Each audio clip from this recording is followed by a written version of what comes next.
Hello. Hi, Christmas miracle. Hi, Christmas miracle. I just realized that my sweatshirt matches my background, but here we are. Welcome to the final episode of Never Normal 2020. Do you believe it?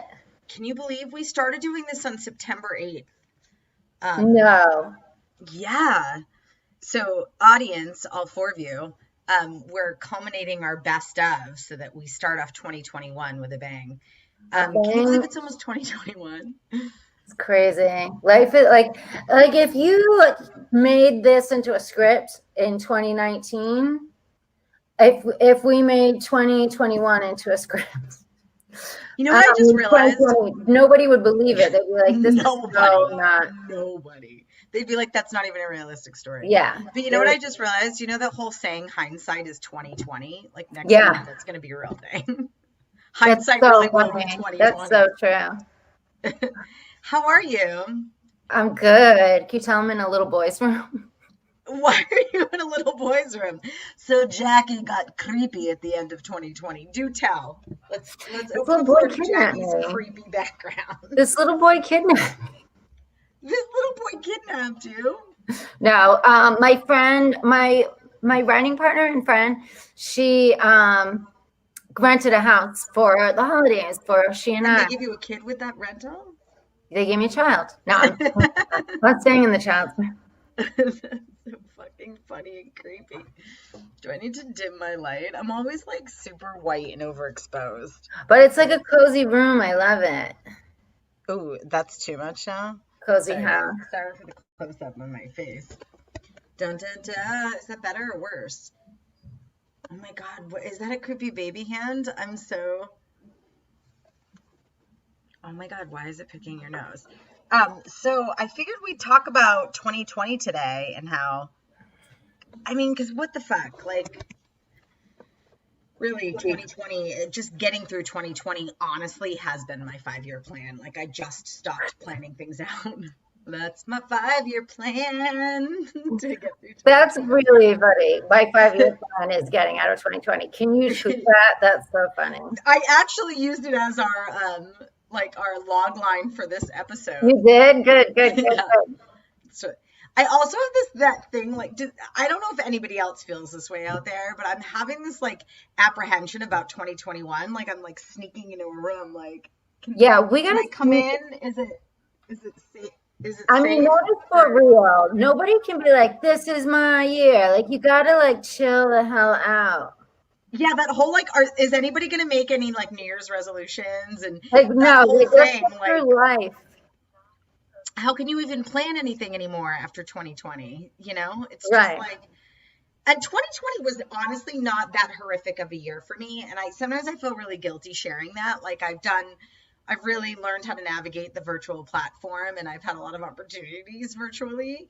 And I haven't needed to wear pants in a year, which is good for me. So wow. Yeah, I don't have pants on now. Like, literally every time I ever do a comedy show or do anything on Zoom, I just make sure that I just like, it's a 3/4 shot, and I just make sure I have a top on and I have sweatpants on all the time. And I'm like, I honestly haven't put a pair of jeans on and a belt or like any kind of real pants in the whole year, because I'm like, it's just this quadrant that matters. Yeah. Cheers. I wore I'm so jealous of your coffee. I wore pants on Christmas. I think I wore pants on Christmas too, actually, now that I think about it. But I still was just binge watching Christmas movies. Oh, really? I didn't do much. I watched Dina Martina's Christmas special. Have you ever? I love Dina Martina's. So good. You got to watch it. It's so good. I will do. I watched do you ever watch RuPaul's Drag Race? I'm sort of obsessed with Jinx Monsoon from season 5. Detox was in that season too. I love it. But she did a Christmas special too that I watched. It was excellent. Oh, cool. Where was it? How could you watch? I want to say Netflix or maybe. Yeah. Hulu. I'm trying to remember. Could be Netflix. Could be Hulu. Nice. Yeah, comments. Let's pull up this comments feed now. We gotta do a Christmas. Let's do a late Christmas special. After Christmas special. Let's do a Christmas special in January. Yeah, let's do it. don't think when we said we see yourself in 5 years, I don't think we thought we would all be here. Oh, true. Mike Kolosky, childhood bestie, by the way, used to live on my block. He lived on Burning Tree Lane. I'm totally giving your address away. And I lived in Turtle Cove Road, and it was like this circle block, and like we hung out all the time. You can't just like throw out those street names and not. Somebody told me your porn name was like the street you grew up on and your dog, and my dog's name was Riser, so my porn name would be Riser Turtle Cove.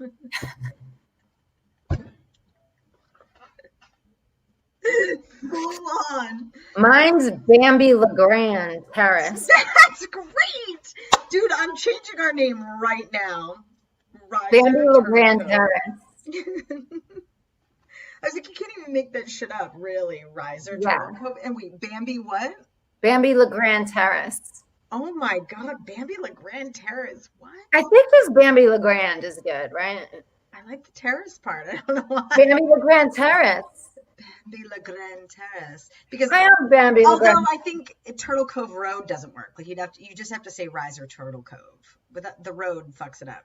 Yeah, Turtle Cove. I'm doing a little product placement for the Christmas disposable cup at Starbucks, which, by the way, for those of you who don't know, I also manage Starbucks, right? And so these disposable cups are like the free incentive every year. But because of COVID, we can't actually use reusable cups. So we gave out all of these free usable cups to then tell the customer that they can't use them. And I was like, what's the fucking point? Like, people would come back and get refills, and like that was the whole deal, is you got this cup, it was green, we didn't hurt the environment, you got a discount every time you brought back this cup and refilled it. So instead, all the employees just took them home, because I'm like, we can't actually give them to the customers this year. So cheers. I want one. There's like 472 in my store right now. All right. So I'm exaggerating, but I'll send you one. All right, send me one. Or we could do a distance walk, and you can give me one. And we'll film some stuff. Let's get it started in here. All right, so yeah, you were saying your best of. The same thing, like the virtual thing has been good. It's bad and good, but I'm excited to go to both. But I love that we can do, we're doing this right now. We never would have done this. Ever. And it's so exciting because we're learning to like reinvent it. And for those of you watching, we're like working through the editing process. That little video, that 30-second video, I just learned how to do that today, where we're like the countdown to us beginning. Like, it's really fun to sort of navigate this virtual platform. Yeah, I love it. It's so fun. But it's slightly scary too, because I was in another important Zoom meeting this morning, and like my internet went out, and I'm like then trying to log in on my phone and activate my personal hotspot, and all of that stuff virtually scares me. Like this morning, it happened to be like a video consult for a doctor, but I'm like, when I'm doing a comedy show and my internet just like goes out, it's really annoying. Yeah. I'm like, that's like somebody just turned the lights off, like in a comedy club, and just being like, I'm out. Yeah. Do you know how to do your hotspot? So you know how to do it? I know how to do it now. That was a bit of a learning curve last week because I changed my plan, and I didn't realize that when I changed my plan, I deleted my personal hotspot. I didn't mean to do it. Did you get your new phone? Did you get your new phone? No, I didn't get a new phone because I'm upgrading with the iPad for this very reason too. I want to be able to do more of my virtual stuff. And even though I do have a laptop, it's not an Apple device. I'm trying to lean toward using more Mac stuff because I can AirDrop and whatever, but I'm not like in a place to buy a Mac laptop yet, So I'm like, I was eligible for an upgrade either on a phone or I could get an iPad. So I decided to keep my iPhone 10, whatever, it's fine, and get the iPad instead, the new one. Are you're AT&T, right? Yeah.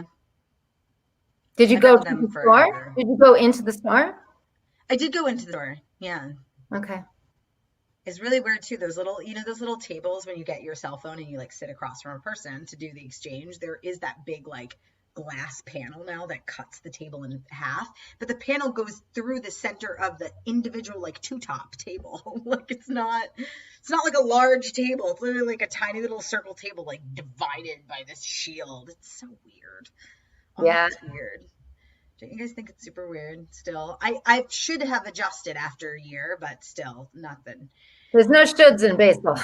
There's no shoulds in baseball. So Jackie, let's talk about Best moment and worst moment of 2020. I mean, there are probably a lot of worst moments for all of us.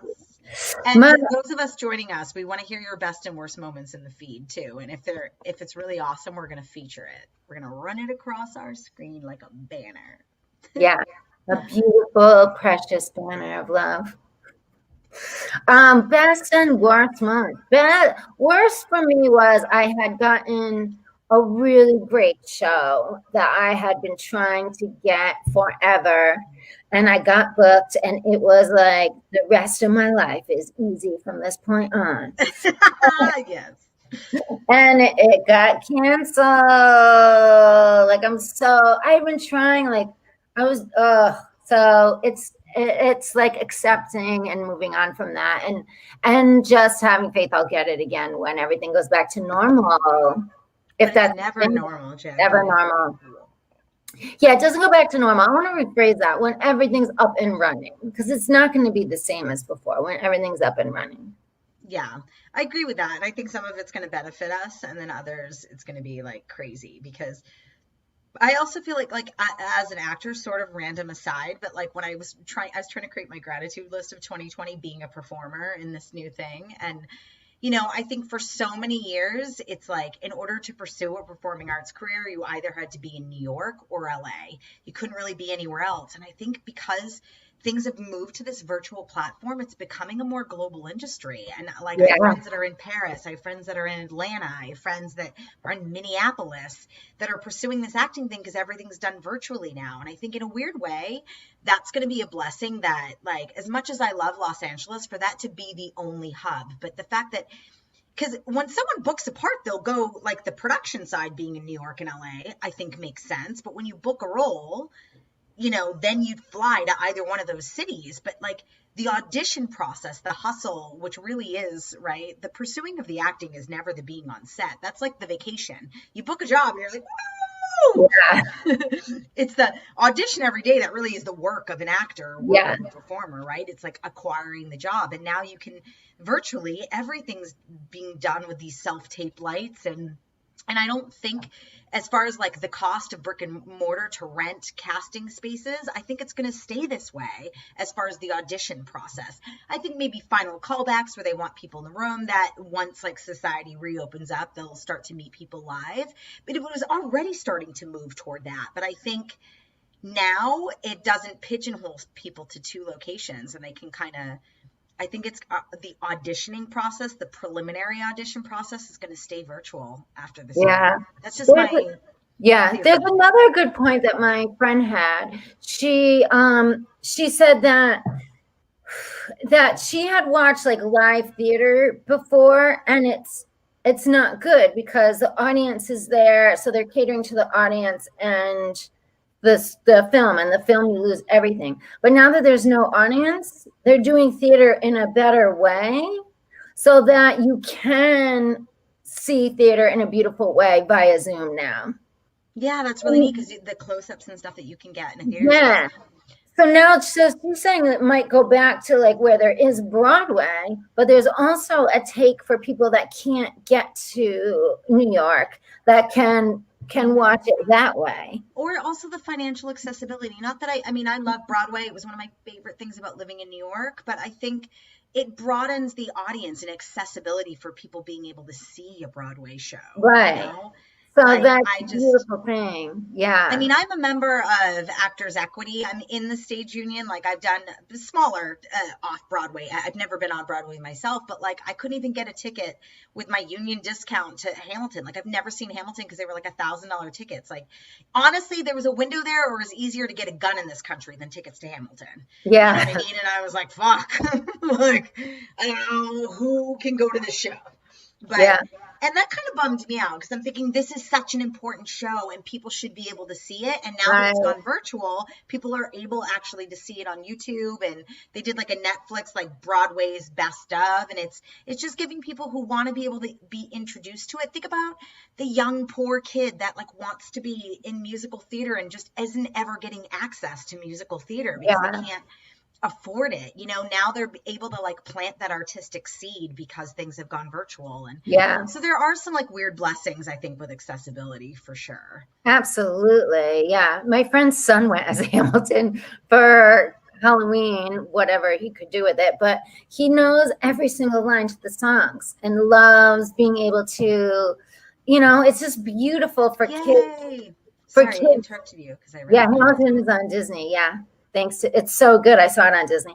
So yeah, and that's where he saw it. So now he knows every line to it, and all the kids are just so in love with it. And it just is a whole new form of expression that they can have now, and a knowledge that they wouldn't have had.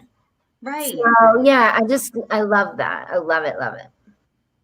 Totally, totally. I've been trying to think about that. I was talking to Jenny McNulty, who was like some of the good things that have come out of 2020, and she was like pet adoption, like there are some good things. Yeah, because like pet adoption has gone up by like 50% because people have wanted some type of companion they wouldn't give COVID to, and so like animals are being fostered, and like that's sort of a beautiful thing that came out of this year. definitely.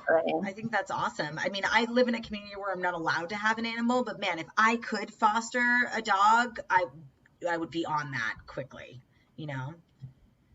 Maybe I should do it. And Yeah, do it. you can borrow it. And you can borrow it. Yay. I'll foster a pit bull. I used to have a pit bull boxer. I don't want a pit my bull. ex. You did? Mm-hmm. Wow. She was the most docile, beautiful, like, she had a little bit of anxiety because she was a rescue. Like, she actually had no idea she was a pit bull. Like, we would take her for walks and cats would like jump off a fence and attack her. And we're like, Mandy, dude, you're a pit bull. Like, we had to give her a pep talk. Like, I don't know if you know this, but you're much freaking bigger than the cat. I need you to show up as a pit bull in this moment. Like, yeah. She just didn't know. She was scared shitless of like tiny little animals. And I'm like, look at the mirror, girl. Look at the mirror. Come on, you're a pit bull. Big dog, big poops. That's all I know about. Oh, man. I wish people because everybody makes it look so fun to have animals, but I'm like, take an Insta of you cleaning up poop.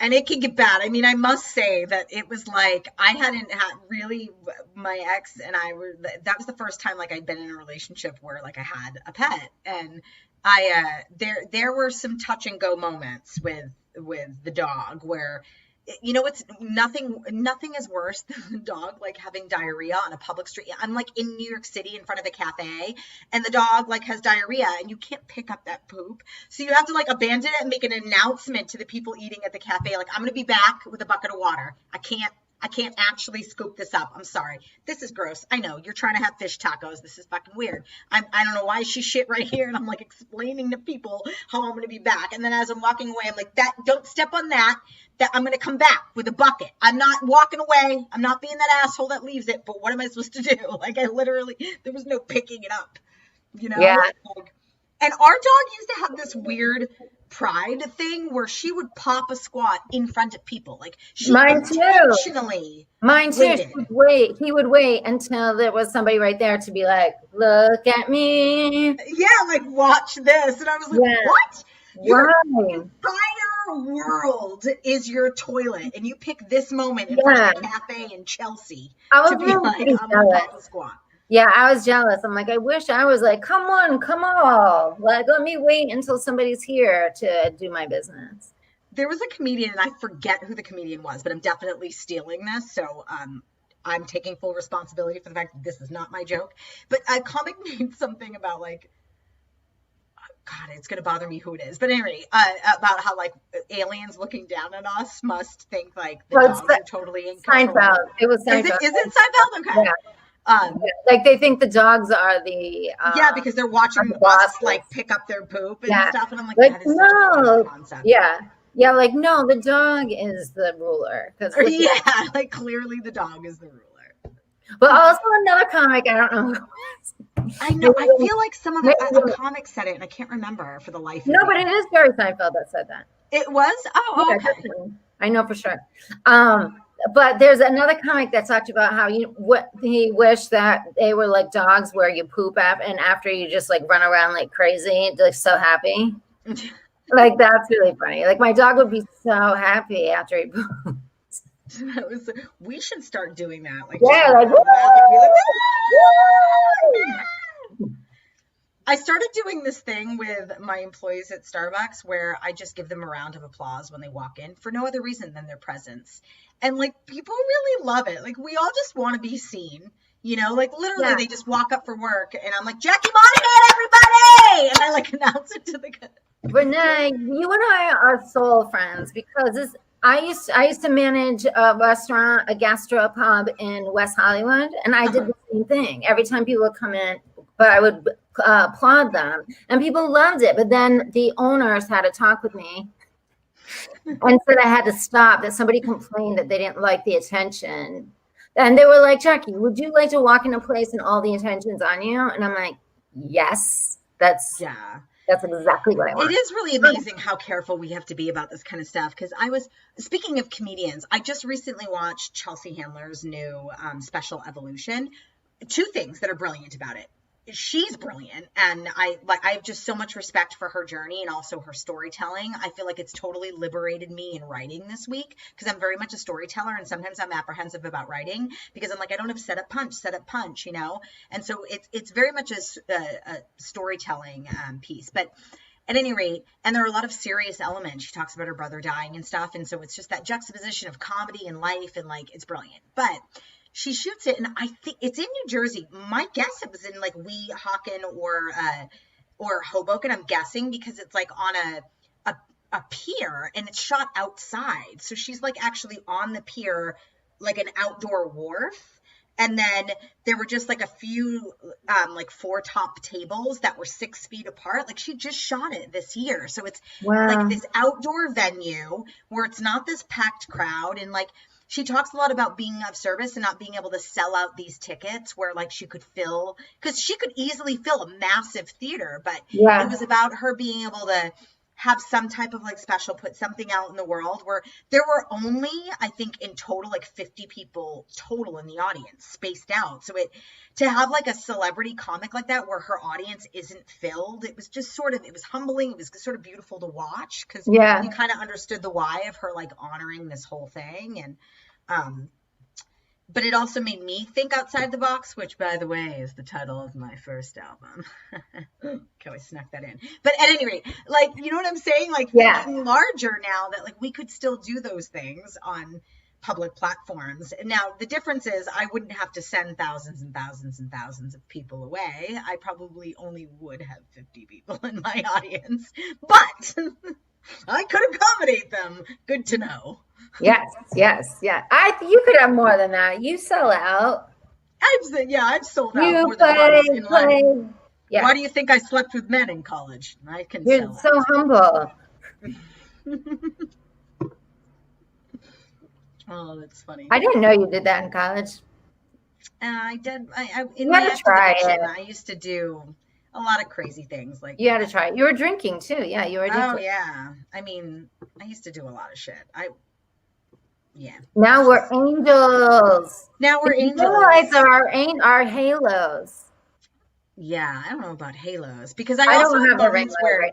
Do you ever have moments in your sobriety where your behavior is so bad that you almost wish you could tell people you were loaded?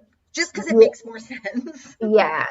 Have bad behavior. I really, in the very beginning, I was still a super angel. Yeah. But now, like, if I say some things I've done, people are like, "Oh, when you were drinking," and I'm like, "No." Yes. You're like, "No, I had years clean." Nope, yesterday. Yeah, that was 3 days ago. Yeah, it was. I do remember when I had 2 years clean, I had to take a DUI test because, honestly, I was tired as shit, and I veered off completely clean and sober, and I was just tired. I was opening at a Starbucks, and I went on the rumble strip, so it was like, and I got pulled over by a cop who thought I was drinking and driving. And I was on my way to Starbucks because I opened my store at like 3:30 in the morning or 4 in the morning or something like that. And so like I'm on my way to work. It's 3 a.m. This guy thinks I'm drunk. And it was this like hilarious thing because I failed the test. Like you have to say the alphabet and I failed it with years sober. And I'm like, this test is fucking hard. But then they make you do the blow test, and clearly I had 0%. But the actual walking test where you recite the alphabet backwards, they make you do the alphabet backwards. I'm like, I can't do the alphabet backwards. You're definitely going to think I'm drunk right now. I'm so nervous. How are you I'm like, who knows how to do that sober? That's like a really fucked up, unfair test. Yeah. Thank God you didn't drink mouthwash by accident. I know. Yeah. That was some things just don't make sense. Like if you have dyslexia. Or wake up and have tiramisu. Tiramisu, that would have been bad. But also having like dyslexia as a kid and like filling out forms where they're like, do you have any issues or mental or whatever, and you have to I'm like, dyslexia, why does that have to be the hardest fucking word in the world to spell? Like, you realize dyslexia means I can't spell anything and they spell it backwards. Like, why can't you like, if somebody was dyslexia, they should just be like, pow, I have pow, you know what I mean? Like, they could just write that down. Like, dyslexia, who can, like, I have a speech problem, I can't write anything down. I don't think I've ever used X in a sentence ever. Right. Is there an X in dyslexia? I think so. That should be the name of your special dyslexia. My dyslexia, which I don't even think I am dyslexic anymore. Like, here's the funny thing about growing up in the foster care system. They diagnose you with all kinds of shit that just isn't accurate. I was hyperactive. I had this disorder, that. They just like throw you a bunch of medication and stick you in a room and they're like, come out when you're 18. Like, it's just, I'm like, I don't think I had any of these problems at all. Right. That's funny. It would be funny to be dyslexia and then spelt backwards. Dyslexia for yourself. Dyslexia, dyslexia. I don't know. It's visually pleasing. Oh my God, I'm dying over the dog diarrhea. Everybody the highest commentary about life will happen here on Never Normal. Yeah.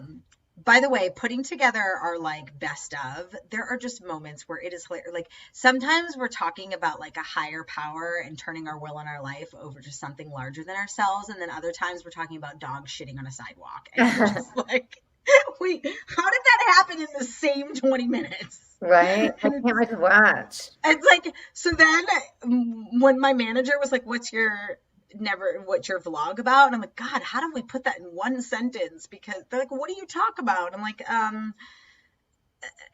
Hamilton being accessible to the poor, dogs shitting on sidewalks, and a higher power in sobriety. I don't know. Like, what do you say? Like, the darkest stuff ever, but also also higher power. Being kidnapped by a child. My mom failed a sobriety test sober too. What? How? It's so hard. Have you ever like tried to just go online and take the sobriety test? Like, these tests, all of these systems in place are just are not good. My roommate is Brazilian and going through citizenship stuff, and like, half the questions that they ask people trying to become American citizens, no American could ever answer. Oh, that's so funny. Yeah. Born and raised in this country, and I'm like, I don't know. How can I help you? They're like, what's the answer to number 4? And I'm like, I don't know. I'm from Massachusetts. I'm a masshole, and I don't know how to answer that. Yeah. Like, I don't. It's sad. It is sad. Or what can you do? So, Jack, you're so cute. You're so cute. What are you doing for New Year's? Have we talked about this yet? Oh, we kind of talked about this. But what did we say? Yeah. What are you doing? Are you sitting there? Are you coming to my house? I think I'm going to stay here because I'm opening my store the next morning. Here's the other thing about being sober. I don't really want to go to a party. It's not my thing. So I volunteered to open my store the following morning. So I kind of want to stay close, but. I'm doing some show. I'm doing a show New Year's Eve and then New Year's Day. But nothing. Oh, that's good. Yeah, nothing spectacular. I'm not like, yay. I don't know. I need to do another Facebook show. I'm like, I kind of miss doing more stand-up, but I've been in this gestation stage. Like, since I signed with a new management company, I'm trying to write my next special. And so, like, I'm in that moment, like when a musician comes out with a great album, they're like, why has it been 2 years since their next thing came out? And it's like, sometimes you need that space to just create. And I find if I perform too much when I'm also in the space where I'm trying to write something new, I don't know, it weirdly doesn't work for me. It's like I need a breather to go Yeah, into I like hear my chrysalis and create, you know? you. But then Yeah. I start to not get polished as a performer if I don't like still make myself get up there and hit stages and do some of my old content and resurrect. I also have old content that's technically old that no one's ever seen. Like when I shot for the special for Uproar, you know, I did like we actually physically shot for 90 minutes and then the thing's only 57 minutes long. So a lot more that I actually performed that night never made the Oh, special. So I'm wow. like, I don't want to get rid of that content. Right. You know what Yeah. I mean? Oh, you could Because use it it was a little again. bit different. When I did my show at the Comedy Underground, it rounded out at an hour. But when I reshot it at the West Side Comedy Club, the one that actually made at Amazon, the booked slot for me that night was 90 minutes. So I did a 90-minute show. It's just Upwards like that's fine. It gives us more to edit and cut and paste. And so even though the agreement was only they make an hour, I'm like, I'd almost rather that. But then I didn't love everything that we chose toward the end. But that's why I'm gonna do something new. Are they still doing new albums right now? I don't know. I honestly don't know. Uproar, are you here? Are you guys Are producing you guys content? watching? Are you on?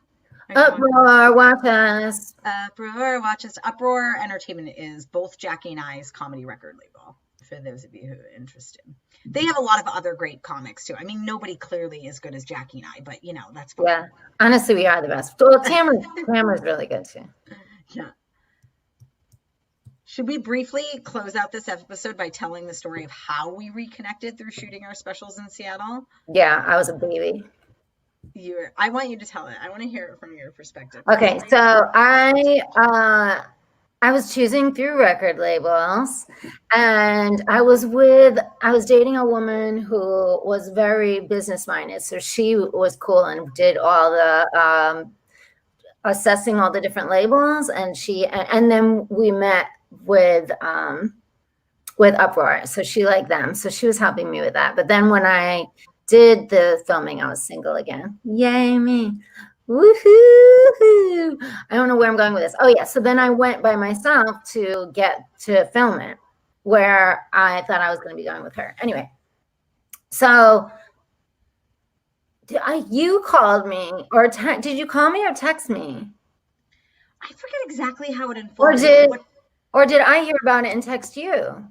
I feel like maybe you reached out to me, but I think you reached out to me and you were like, hey, I'm here recording my album, and I know you're going to be here next time. but I remember being surprised. I think I remember how it happened. So when I was like cleaning up and stuff, because there was a comic right before me that shot the weekend before me, because they hosted there was like a little, almost like an Airbnb type situation where each comic stayed at this place that filmed the week. Like a comedy condo.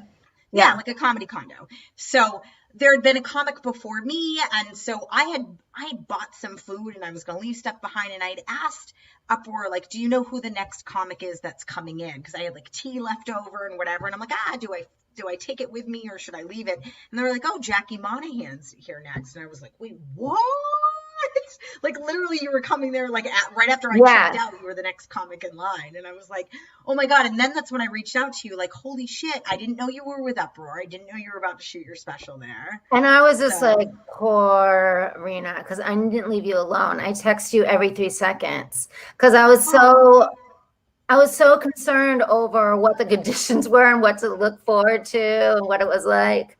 So I asked her 1,000 questions, and because I was so nervous recording it, I wanted everything to go perfect. I was like a bride beast or whatever, bridezilla over my own album.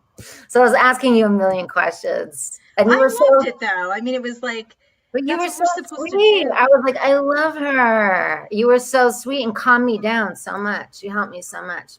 I appreciated that. I was like, I felt like I didn't really know what I was walking into. So to be able to like impart that onto the next person was like, oh God, this would have been great to know. And then ultimately that footage was lost for me. That's why I refilmed the same special.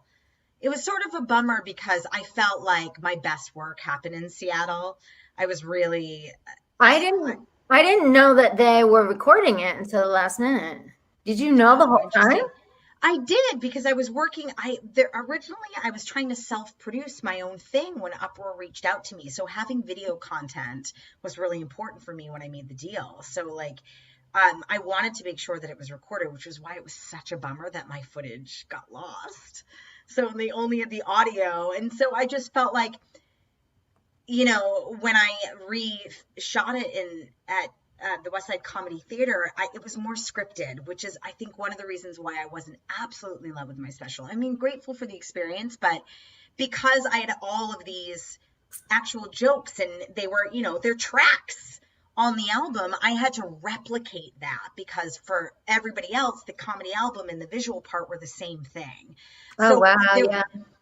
I didn't have flexibility to let go of certain jokes or allow for other jokes to come in or whatever. Like I had to Right. keep the same template. And, there was a lot of content where I was doing like fertility jokes about my ex, and my ex and I had already been broken up for a year, and I was saying it in present tense because those jokes were on the album, and so that was really weird because I'm like, usually I talk about what's happening in my life or something that's still, even if it hasn't currently happened, it's still relevant for me to talk about. And so like that experience had sort of been past tense for me at that point, and I didn't really want to be talking about it, but I kind of had to honor it. So it didn't feel like comedy the way that I was used to doing comedy when I reshot it Yeah.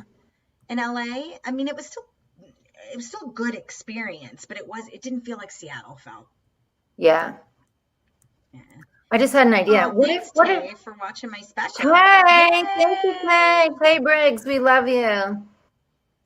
Tay Briggs, we love you. Oh, so we said the best of was being able to be virtual everywhere.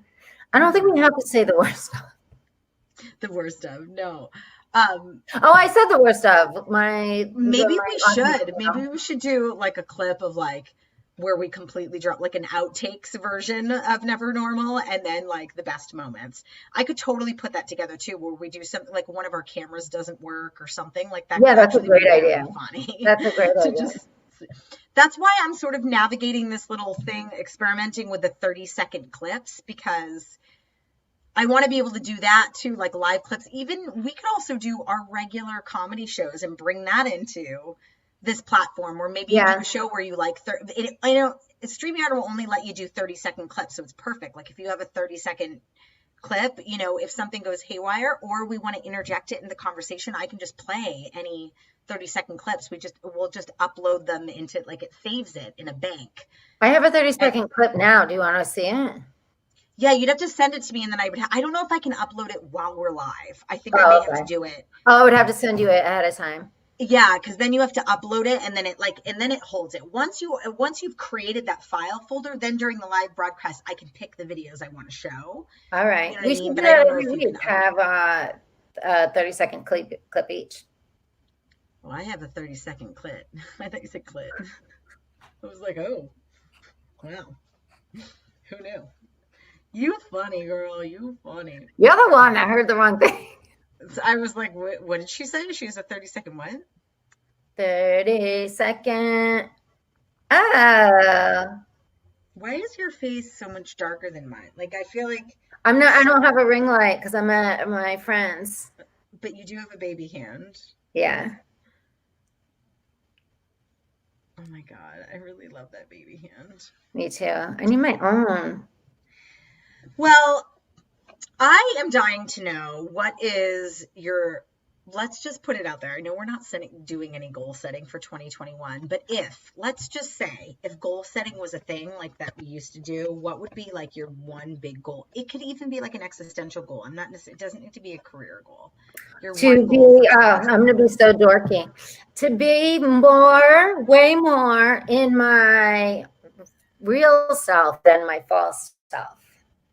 I love that. To tip that way over, like to be in false self this much and true self, beyond. That would be my goal. I think that's a great goal. I think one of my goals is this whole like beating myself up for like 2020. thinking about like turning 40 and what I had done, I was not emotionally kind to myself as I needed to be. And so that's my goal for 2021, is to be more gentle on myself and like allow myself to keep taking the next right indicated action and stop like have better self-talk, like I just need to be, and having that dialogue with other people, because even when I do have proud moments of just how I've showed up for my life, I don't always share that. I'm very self-deprecating, and I worry what kind of like negative momentum that creates. Yeah, no more of that. I'm not even allow you to go near that anymore. I think that a lot of people really compare themselves to like the American dream, what other people think is supposed to be. And with the pandemic, we're learning like the best thing in the world right now is to be single. So like it really is. It keeps you centered on self. Sorry, I'm young. Yeah. It's been so nice to like, sure, companionship is also wonderful, but I'm just like, yeah, it took me a really long time to not need a companion. And I've been in a relationship for like 22 years of my Same, me too. And this is my first time. What are we? I've been single for 2 years. It's like unheard of for me. I've never, me neither. Since 2018, or at the beginning of 2019, the very beginning of 2019. But yeah, and it's almost 2021, so it's like almost been 2 years. It's beautiful because now I'm not going to sacrifice anything ever again, because I love being able to do whatever I want to do. You know what I'm saying? Totally. And I feel like that's like the most exciting thing. Like we're ahead of the game. I just feel like we both. You have to screenshot this moment. I'm sorry. I'm only interrupting because as a visual, the baby hand over your mouth right now, I feel like if this were just a screenshot right now of Never Normal, this would be the perfect template for our show. Do you know how to screenshot? Not because I'm on my laptop. How do I do it on my laptop? And if I hold my phone up, then you'll see my phone. Shift Command 4. Can you do it? But I want the baby hand. I can do it with the hand. Hold on. How do I do it? All right, I got it.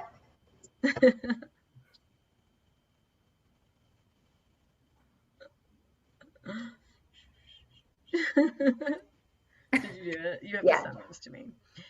Well, Never Normal peeps who are watching us. This is hi, Kendra.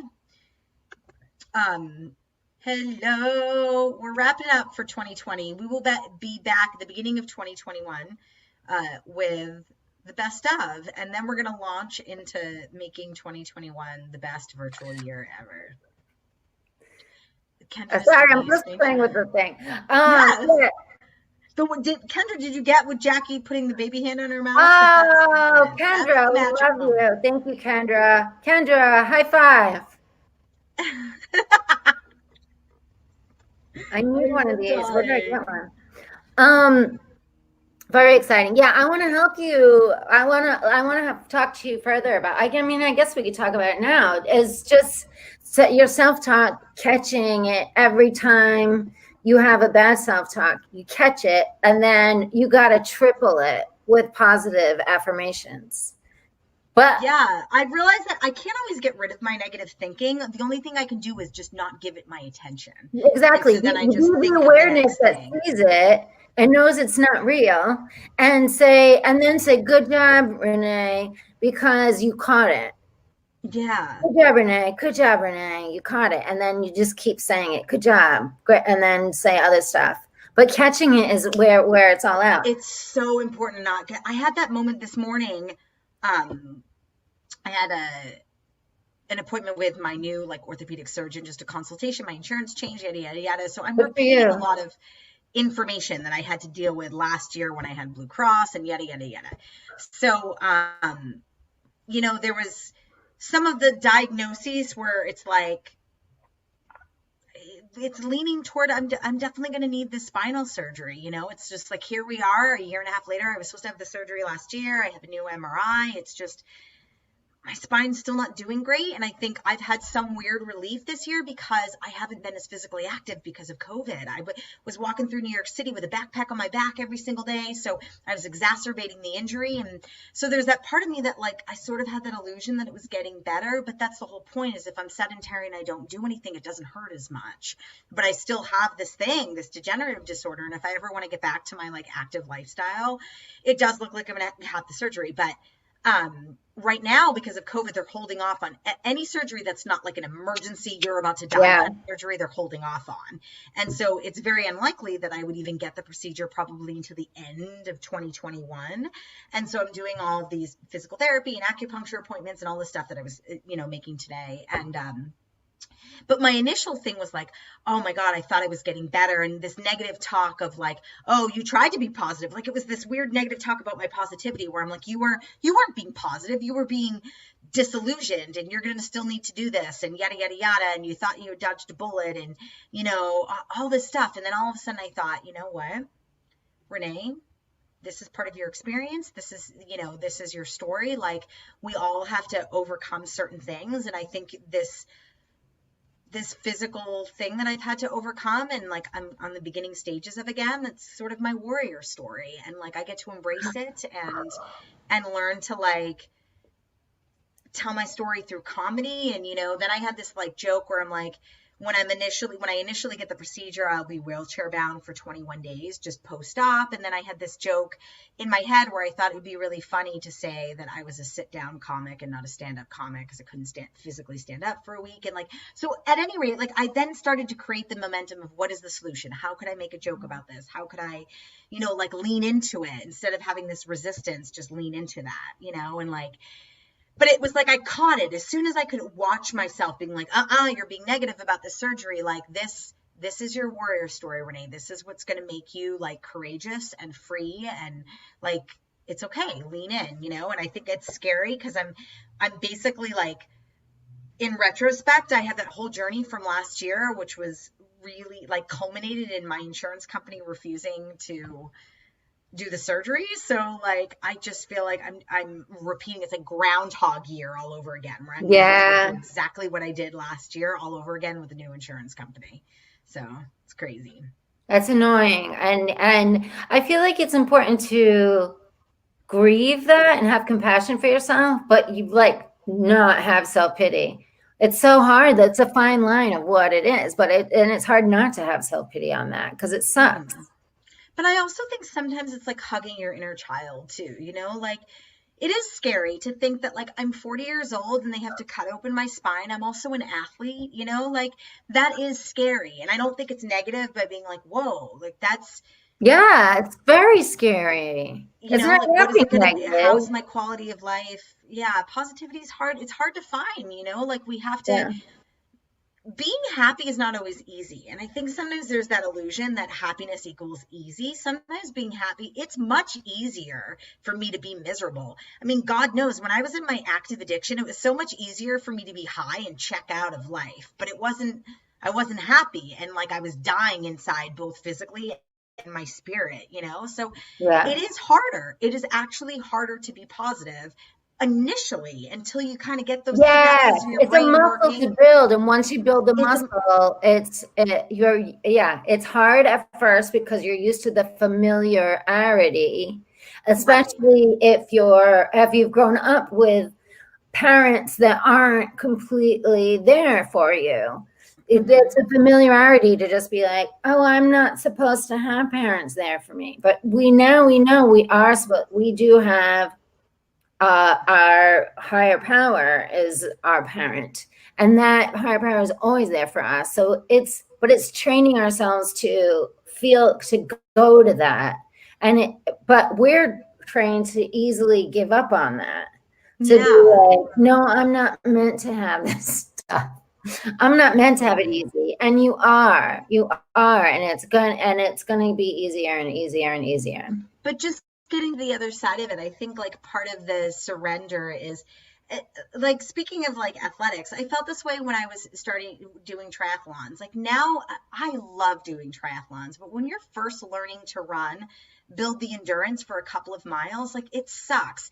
And the way that I became a really great runner is when somebody said, Renee, for the first 30 days that you're trying to learn how to run 2 miles, it's going to suck. It's going to suck, but eventually your muscles get it. You start to love it. Your heart, you start to have muscle memory, and then it becomes like my most favorite thing in the world to do was to run. But I had to get no acceptance that it was going to suck initially until it became a habit.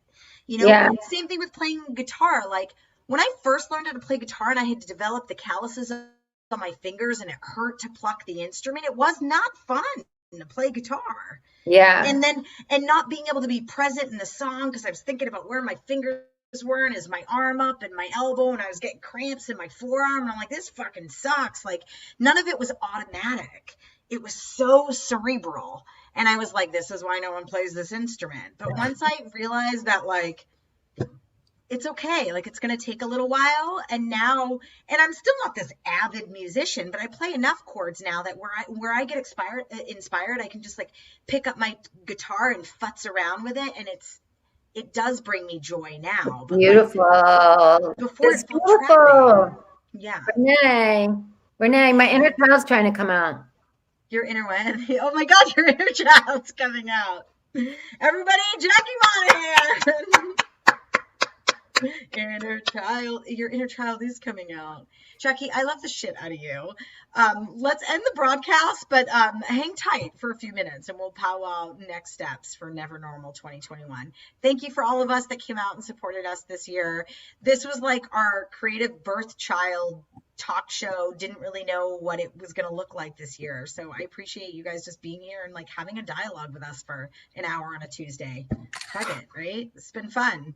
All right. Happy New Year, everybody. Stay safe. Happy New Year. We love you. Never Normal. And Renee, it's beautiful what you just said. It's really beautiful. Thank you. Warrior. Warrior. Warrior. I am a warrior. I actually wrote a song about that on guitar. I am a warrior. Shoot.